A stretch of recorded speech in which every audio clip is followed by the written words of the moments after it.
在地人在地前来看台南市图书馆新总馆推出着联合的书展，特别甲图书馆的吉祥物瓦宝，甲出名画作蒙娜丽莎来做结合，化身做瓦娜丽莎，有真侪乡亲专工走来看。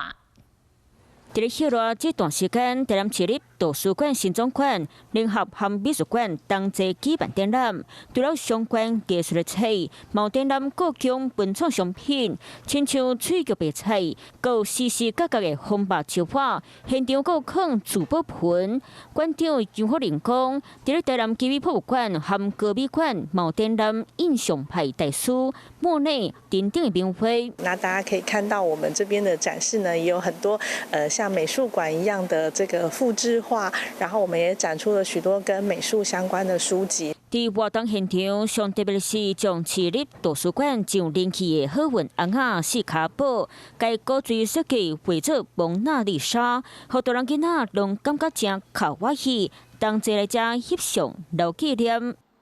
Hello， 我是张新文。想要抢先掌握最及时的新闻资讯吗？赶快订阅、按赞、开启小铃铛，锁定华视新闻 YouTube 频道。